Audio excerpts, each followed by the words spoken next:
An balima kunnafoni cakɛlaw bɔlɔlɔ matrafabaw n'o ye internet ye aw ni ɲantuma aw bisimila maliweb.net ka don kibaru kɛnɛ kan.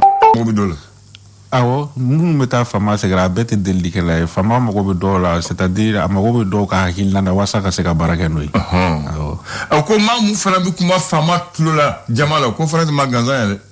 A bɛɛ tɛ se ka kuma fama tulo la jama la dɛ. Fama file bɛ t'i da don tulo kɔrɔ kan a bɛɛ tɛ se k'o kɛ dɛ. Ayi. Ayiwa ko ten. Ko mɔgɔ mun b'o kɛ ko maa gansan tɛ dɛ. Ayi ma gansan tɛ en général olu y'a ka conseiller de ye. Olu de bɛ se ka kuma fɛ ten jama la. Jama la. Awɔ tubarikala. Ayiwa ma fɔ i bisimila. Naam. An b'a daminɛ ni républicain ye ale kumana min bɛ tali kɛ CEDEAO mɔgɔw olu kɔni ka ɲɔgɔn lajɛba kɔni dɔ kɛra min bɛ tali kɛ kunun ko a ka kan olu fɛ ni o ye Ghana faba yɛrɛ ye lajɛba yɛrɛ bolila fɛn jumɛn de kan o kɔni y'a jira k'a fɔ Mali la an bɛ wagati min na ko sisan ni o ye cɛmancɛ fanga ye kɔni lajɛ bɛɛ lajɛlen bolila o de kan o ye kɔni sinsinna fɛn min kan o de ye min bɛ tali kɛ wagati min kɔni fɔra cɛmancɛ fanga la ko o wagati kofɔlen a kana bɔ a dɔgɔkɔrɔ ko sabula jateminɛw kɔni y'a jira k'a fɔ ko min bɛ tali kɛ kalata ko baaraw kɔni olu tɛ ka kɛ i n'a fɔ a ka ɲi ka kɛ cogo min na nka o kɔni sinsinna min kan min bɛ tali kɛ cɛmancɛ fanga tan wagati min dira a ma o wagati o bɛ se ka kɛ i n'a fɔ a fɔra cogo min na hali bi an bɛ to républicain ale kɔnɔna na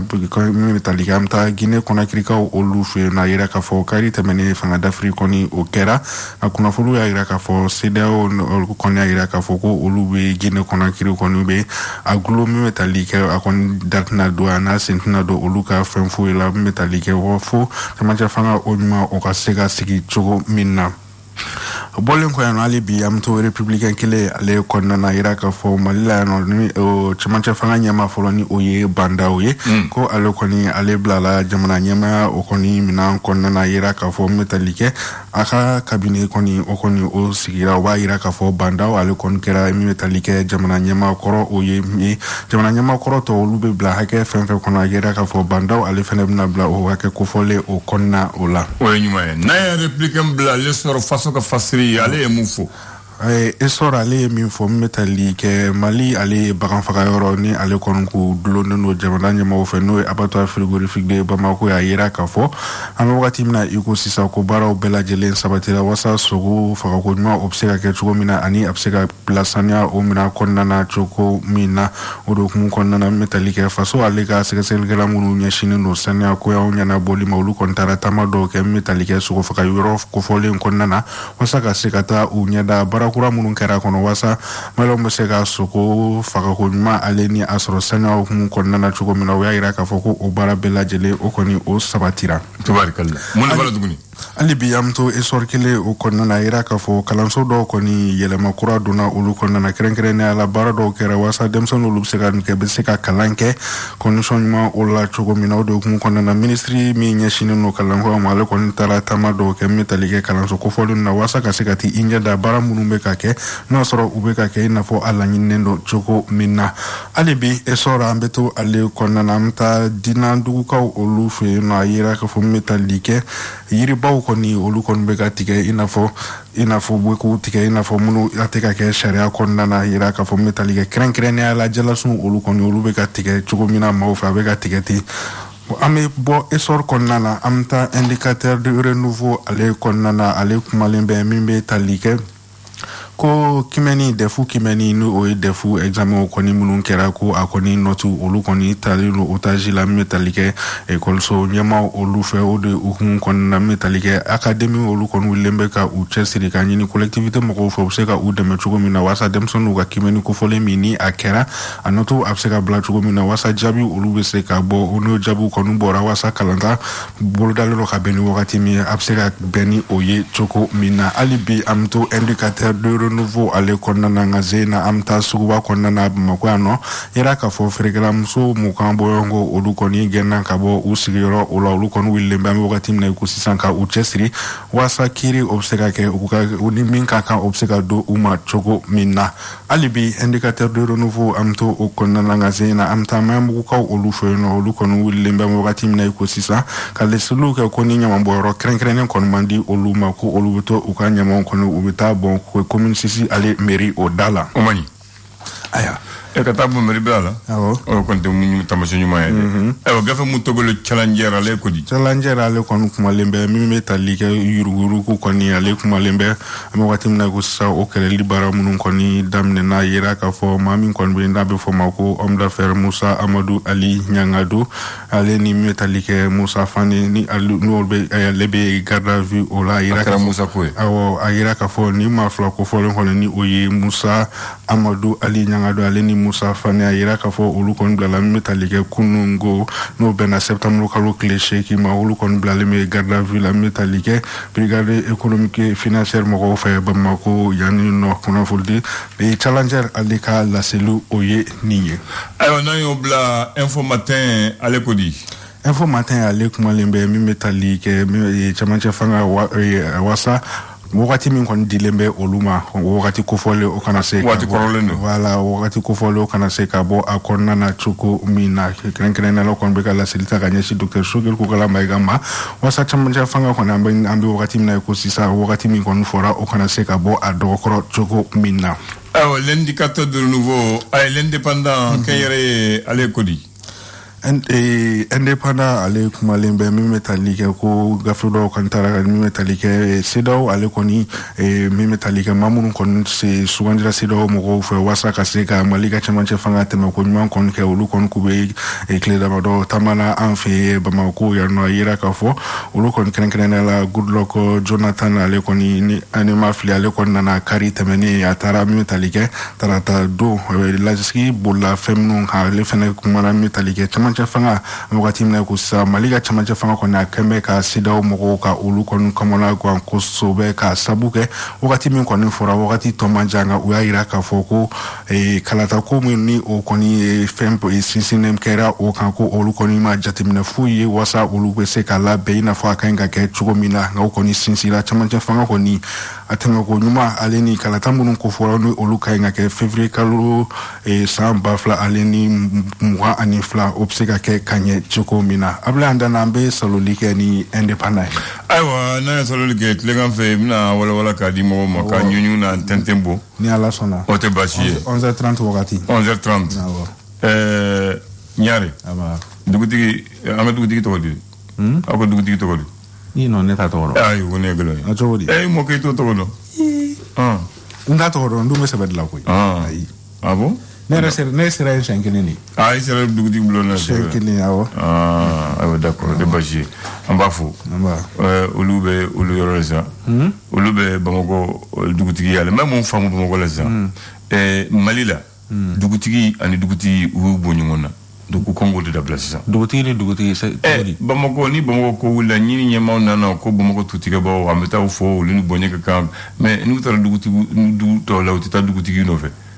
dugutigi ni bonya diga sigiti ko ye maa t'u ɲininka maa t'u consulter maa t'u wele o ko dabila non o man ɲi dugutigi ye dugutigi faama si tɛ Bamako yan n'u nana u b'a fɔ Bamako tuutaw u bɛ taa Darabɛ fɛ u bɛ taa Ture fɛ u bɛ taa Ɲarew fɛ a tigɛ taa n'u taara fana ni san bɛ yɛlɛma u b'u wele ka taa faama fɛ faama bɛ yɔrɔ b'u sɛgɛrɛ faama yɛrɛ bɛ dɔnbolo k'u ye faama bɛ jateminɛ kɛ ni ko gɛlɛyara u bɛ taa u wele u ka kuma mais dugu tɔ la minnu ta kɛ mɔgɔw ye n'i y'a ye gɛlɛya caman b'an bolo parce que an y'an ka laada kɔrɔ caman bila o ye tiɲɛ ye parce que dugutigi o y'a kɛ politiki ye sisan fɔlɔfɔlɔ dugutigiya tɛ politiki ye o donc n'i y'a ye mara dɛsɛra sisan mɔgɔw tɛ ɲɔgɔn faamu fɔ an bɛ ɲɔgɔn wele kiri la fɔ an bɛ marifa ta ɲɔgɔn ma kama an bɛ muru ta ɲɔgɔn kama parce que sigi laada de tiɲɛna n bɛna kuma dɔ f'i ɲɛna n bɛ exemple ta Ghana kan k'an to Ghana a yira k'a fɔ dugukolo n'i bɛ dugukolo san Ghana i bɛ passer dugutigiw de fɛ fɔlɔ olu bɛ sɔrɔ ka autorisation d'i ma après i bɛ sɔrɔ ka taa mairie la o ye Ghana dugukolo sancogo fɛngɛ ye hali sini olu b'u ka laada kɔnɔna na mais anw fɛ fɔlɔ dugutigi ka so bɛɛ b'o dɔn alimami ka so bɛɛ b'o dɔn karamɔgɔ ka so bɛɛ b'o dɔn mɔgɔw don jamatigi don u bonya b'u kan mais wagati na i bɛ ka kun bɛ fɛ ka na ni a système ye ko dugutigi bulon ni fɛn ko ka drapeau bila k'a jira ko nin de dugutigi bulon ye o de kan ka kɛ o ni dugu t'i mara k'a sɔrɔ dugutigi de b'o kalama o ye tiɲɛ ye fɛn tɛ kɛ dugu la k'a sɔrɔ a ma sara dugutigi la dugutigi de b'a a ka kankɔrɔlan wele ka taa dugu de informer o laada an y'o bila ko yɛrɛ bɛ wuli dugu la dugutigi t'o kalama dugutigi yɛrɛ mɔgɔw b'a nɔfɛ mais c'est ça ni ko gɛlɛyara de an bɛ se dugutigi bulon na fɔlɔfɔlɔ hali kiiri a bɛ kɛ dugutigi bulon de la ni dugutigi y'a kiiri ta kuri bɛ ban o la an tɛ taa faso kiiri la ni dugutigi y'a bila min na a bɛ bila o yɔrɔ la i b'a sɔrɔ dugutigi n'a kankɔrɔsigila de bɛ yen cɛkɔrɔba la dugu kunkan bɛɛ olu de b'o ɲɛnabɔ ni dugutigi bɛna wuli fana maa t'a fɔ u t'a kɛ politiki ye u t'a kɛ administration data la dɛ duguden de bɛ ɲɔgɔn ye ani collège de bɛ ɲɔgɔn ye karsan de bɛ kɛ dugutigi ye dugutigi banna kuma banna fɔra banna mais sisan ko a bɛ gɛlɛya f'u bɛ taa gouverneur bɛɛ la dugutigi bolo ne y'o de fɔ donc bɛɛ bɛ se ka kɛ dugu la cogo min fiyewu i b'a sɔrɔ dugu kelen dugutigi fila b'a la u bɛ kɛlɛ karsan b'a fɔ ne ye dugutigi ye karsan b'a fɔ ne de dugutigi ye donc dugu bɛ tila o la dugu bɛ kɛ fan fila ye bon o dun fɛn tɛ ka parce que min bɛ tali kɛ dugudenw ne kan ka bɛn ka mɔgɔ kelen ma ka o sigi k'o kɛ dugutigi ye mais ni autorités taara mɔgɔ wɛrɛ bila yen nɔ o kɔni autorités ka dugutigi o tɛ dugu ta ye voilà o de bɛ na ni kɛlɛ mais a filanan ye jumɛn dugutigi du kɔnɔ ni ko kɛ hali dunan nana ni fɛn t'a bolo a bɛ taa dugutigi de fɛ fɔlɔ awɔ ni mɔgɔw tununa u bɛ taa n'a ye dugutigi de fɛ ni ko kɛra a tɛ kɛ cɛ ni muso cɛ u bɛ taa dugutigi de fɛ a bɛɛ bɛ ɲɛnabɔ dugutigi de fɛ et puis dugutigi tun ye jamakɛtigi ye an ta tɛ dugutigi kelen ye dɛ e kelen ni muso ni den non dugutigi tun ye duba de ye duba de don awɔ dugutigiya ye duba ye dugutigi i b'a sɔrɔ muso kelen tɛ i b'a sɔrɔ muso fila muso saba de b'a bolo jama de b'a ka so kɔnɔ a bɛ maa mun dɔn wa a tɛ maa mun dɔn tobili kɛ bɛɛ bɛna tobili kɛ bɛɛ bɛna ta alimami b'o cogo la i b'a sɔrɔ alimami fana maba don duba de b'a bolo n'i y'a sɔrɔ i b'a sɔrɔ jama de bɛ yen dɔw yɛrɛ bɛ taa o kungo fɔ k'a sɔrɔ fɛn tɛ alimami bolo alimami ka wari ta k'a d'u ma a b'o cogo la et puis alimami dugutigi i t'a ye u kɛlen u bɛ yaala dugu kɔnɔ a bɛɛ toujours olu ni mɔgɔ de bɛ yaala n'i nana ka kungo fɔ fana dugutigi t'i minɛ an ka ɲɔgɔn ye dugu kɔnɔ non alimami an ka ɲɔgɔn ye ni ne ayi u tɛ sɔn toujours maa kelen bɛ mun ye seere bon ninnu de ye taamasi ye ninnu de ye ladiriya hɔrɔnya ni tilennenya baara de ye mais est-ce que an bɛ se ka segin ninnu kɔnɔ bilen n'a ma se k'o kan an tɛ tile tuguni o n'i y'a ye an seginna c'est parce que an ye laada dɔw bɛ yen an man k'o bila o laada bɛ laada la an man k'o bila parce que o ye an ka maaya n'an ka mɔgɔya taasira de ye u m'a kɛ gansan o donc ni politique donn'a la ka kɛ administration ko ye donc o de kama n'i taara dugu la maa duguden tɛ bɛn tuguni ma a tɛ bonya tuguni donc dugutigi kan ka bonya ni dugu kun kan ka ŋɔni fɔ de a bɛ taa fo dugutigi bulon la dugutigi bɛ taa ka kankɔrɔ wuli o bɛ tamani ta ka dugutigi de côté an ka ɲɔgɔn yi sɔrɔ ni kɛnɛ kan dugu kuma de bɛna fɔ jɔn b'o kɛ sisan ɲininkali tɛ ŋumulen bɛ yen ɲininkali tɛ ŋumulen bɛ donc sisan donc ni fɛn caman y'an sɔrɔ an yɛrɛ nɔ don parce que an tugura tubabu kojugu ka an ka laadala fɛn bila an ka fɔlɔ mɔgɔw ye u ye maaya dilan ka mɔgɔya dilan ka hadamadenya dilan ka balimaya sinsin dilan pour que jamana bɛ se ka basigi an min f'i ɲɛna an tugura tubabu kan an ma kɛ tubabu ye an ma kan yɛrɛ mais ka sabu kɛ min tali kɛ tubabu olu fana m'u ka laadaw bila dɛ an de kɔni an de kɛra an ta si dɔ ye an ni tubabu tɛ an n'an yɛrɛ tɛ ayiwa donc sisan n b'a fɛ k'o de fɔ bi fo an ka jateminɛ ko la fɔlɔ an ka yɛrɛ sɔrɔ an b'a fɔ mun y'an sɔrɔ an b'a dɔn an yɛrɛ n'o don voilà a fura b'an yɛrɛ bolo n b'a fɔ yo Vous êtes prêts? Vinto, votre boisson pétillante. Le flash d'information avec la rédaction de Clédou Info.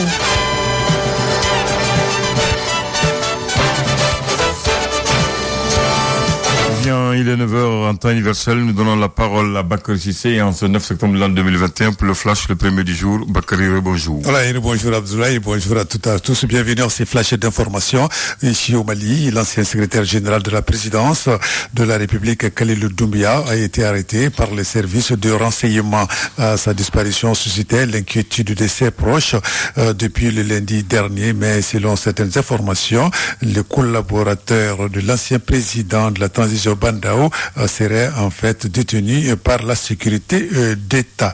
Claque électorale au Maroc pour le PDJ, le parti Justice et Développement, majoritaire depuis 10 ans au Parlement et à la tête du gouvernement sortant, n'est même pas dans le trio des têtes. Après les législatives d'hier, le mercredi 8 septembre, les résultats provisoires ont été annoncés dans la nuit. Et puis la situation en Guinée a été examinée hier mercredi mercredi par les chefs d'État de la CEDEAO réunis en sommet extraordinaire virtuel, soit de 12 heures après le coup d'État qui a renversé le président Alpha Condé. Donc à Conakry, des sanctions ont été annoncées. La Guinée donc est suspendue donc pour le moment de la CEDEAO. Ici, nous allons revenir à Bamako pour parler des assises nationales sur la refondation. Nos 3 ministres échangent avec les partis politiques, les organisations de la société civile. Plusieurs personnes ont pris la parole pour se prononcer pour ou contre les assises nationales. Lors de cette rencontre, le ministre de la réforme de l'État, chargé des relations avec les institutions, a donné des détails sur la mise en place de l'organe unique de gestion des élections. Le Premier ministre, de son côté, a reçu une délégation du Conseil national de la société pour faire le point de la situation du pays. L'armée, le Front social et les assises de la refondation ont été également abordées lors de cette rencontre. Pour une paix durable pendant et après la période de transition, les autorités font de la culture un vecteur de la cohésion sociale. Un grand spectacle dénommé Nuit de la paix programmé pour le 21 septembre prochain. Ça sera au Centre international des conférences de Bamako, une initiative du ministère de la Culture et de ses partenaires.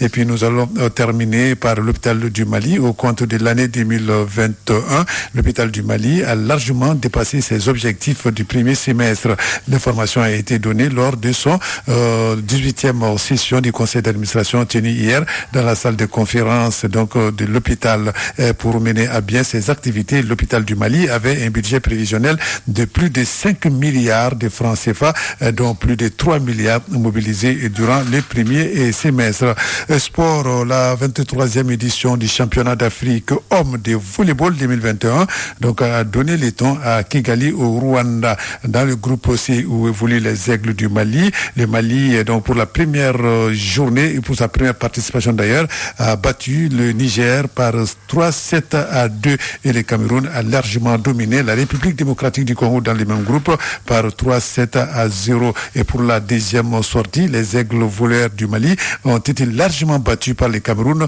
3-7-0, 25-15, 25-17 et 25-9. Et la République démocratique du Congo s'est imposée face au Niger 3-7-2. Au classement actuellement, après des journées, le Cameroun est en tête avec 6 points, le Mali est troisième avec 3 points, derrière donc la République démocratique du Congo et devant le Niger. Aujourd'hui même au compte de la 3e et dernière journée en match de poule, le Mali jouera contre la République démocratique du Congo. Donc avant de ce match-là, il y aura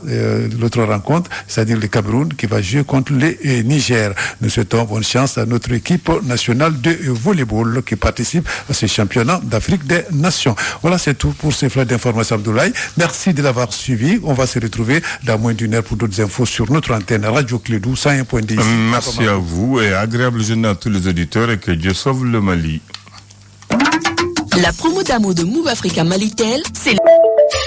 aw tulo garisɛgɛ kɛra kunnafoni la kumaba minnu ye maliweb.net sanfɛla la o de ye nin ye ni ala ma an ka jɔnya jɔn an na a kan an bɛɛ kunnafoni wɛrɛw kɛnɛ kan